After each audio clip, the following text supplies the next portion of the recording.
On se retrouve donc pour cette revue de presse de l'économie.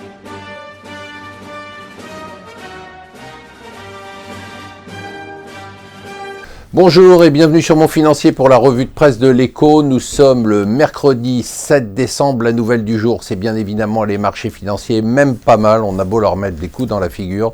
Ils continuent à monter. Hier, le CAC au plus haut de l'année et ça va continuer aujourd'hui. Les indices boursiers américains retrouvent leur niveau record. La volatilité, c'est l'indice de nervosité des marchés. Et au plus bas, on est descendu à 13%.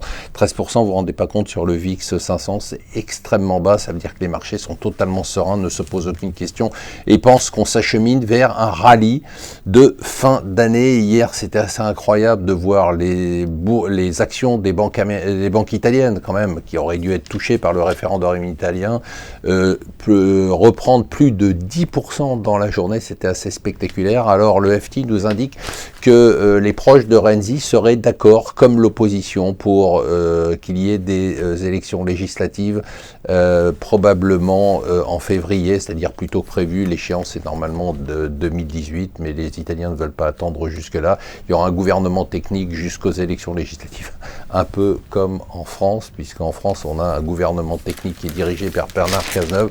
La grande nouvelle de ce remaniement hier, en tout cas pour moi, c'est d'apprendre que Bernard Cazeneuve n'avait que 53 ans. Il faut dire qu'il fait un tout petit peu plus vieux. Twitter, toujours le mode de communication de Trump, on se marre presque avec lui en regardant ses tweets. Alors hier, sa nouvelle victime, c'était Boeing. Il a annoncé que les commandes d'Air Force One, ces nouveaux avions pour le président, était à un coût délirant, 4 milliards de dollars, et il a annoncé sur Twitter qu'il allait annuler sa commande. En fait, la raison, c'est qu'il ne veut pas lâcher ses robinets dorés de son propre avion et aller dans l'avion d'Air Force One.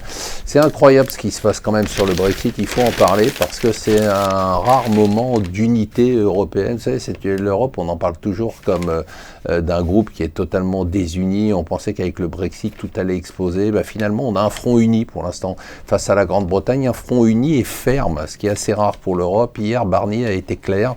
Le calendrier, ça doit être le mois d'octobre 2018, c'est-à-dire moins de 18 mois pour négocier. Les Anglais ont été très très surpris. Article passionnant dans le Wall Street Journal sur le rôle grandissant des banques centrales et des gouvernements dans les marchés d'actions au Japon et en Chine. Plus de 30% des actions sont détenues par des agences gouvernementales, pas pour des raisons stratégiques, mais uniquement pour soutenir le marché. Et ça continue donc la circulation alternée.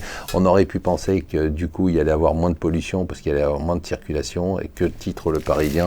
Mais quelle pagaille, c'était un bordel monstre hier, et du coup, plus de pollution car plus d'embouteillage. Voilà, restez avec nous sur Mon Financier.